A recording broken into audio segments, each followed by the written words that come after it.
Ce programme est trop dur, il n'est pas réaliste et il provoquera des blocages dans la société française. C'est pourquoi ce matin vous dites François Fillon en Margaret Thatcher, icône ultra-libérale british des années 80. C'est bien fait. Elle est cocasse. Excellente. Pourquoi? Parce qu'elle est drôle d'abord. Ça m'inspire pas grand-chose, je trouve ça... Peut-être un peu caricatural. En tout cas, c'est clairement le candidat d'une droite bourgeoise, traditionnelle, ultralibérale. Ce que propose François Fillon, c'est plutôt moins que ce que Schröder a mis en place en 2004 en Allemagne. L'Allemagne, souvenez-vous, avait 10% de chômage à l'époque. Aujourd'hui, l'Allemagne a 4% de chômage. En 2013, vous racontez que François Fillon vous a dit « Tu ne seras pas ministre car tu es enceinte ». C'est le sujet ancien. Moi, j'ai pas du tout envie de ramener ça dans le débat aujourd'hui. Aujourd'hui, François Fillon est la cible de toutes les attaques. Les attaques de la gauche, c'est normal. Les attaques du Front National, c'est normal.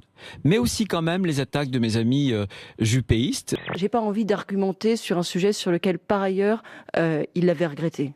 Il me l'avait dit, voilà, il me l'avait dit, j'avais trouvé ça d'ailleurs élégant. J'aimerais bien que François Fillon clarifie sa position. Par exemple, sur l'avortement, l'interruption volontaire de grossesse. Il a commencé par dire dans son livre que c'était un droit fondamental de la femme. Et puis, il est revenu sur cette déclaration. C'est une polémique inqualifiable. Et jamais je n'aurais pu penser que mon ami Alain Juppé tombe aussi bas. Ça fait 30 ans que je suis parlementaire. Est-ce qu'une seule fois j'ai pris une position contre l'avortement? Une seule fois? Il est probable que dimanche prochain, François Fillon et ses alliés confirmeront ce résultat. En tout cas, moi, c'est mon souhait, comme je l'ai dit. C'est le baiser empoisonné.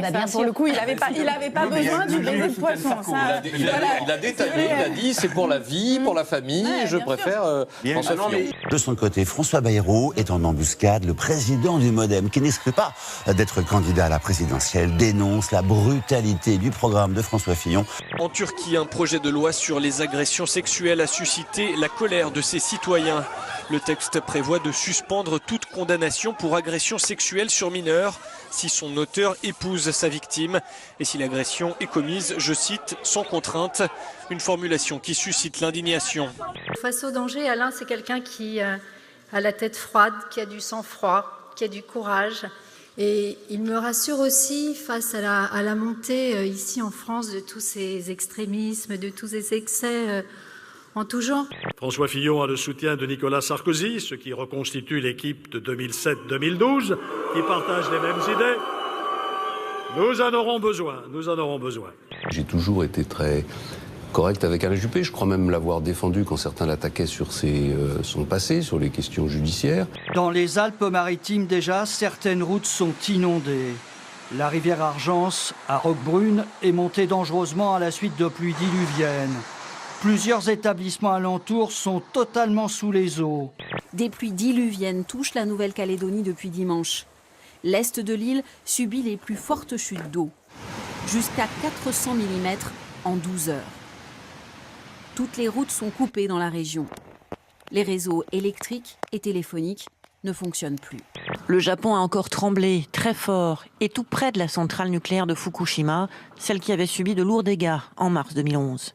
Ce matin, c'est une secousse de magnitude de 7,4 qui a été enregistrée, ce qui a provoqué une alerte au tsunami. Une vague de plus d'1 mètre a commencé à se former, mais finalement tout va bien. Juste quelques blessés légers, pas de gros dégâts matériels, y compris à Fukushima.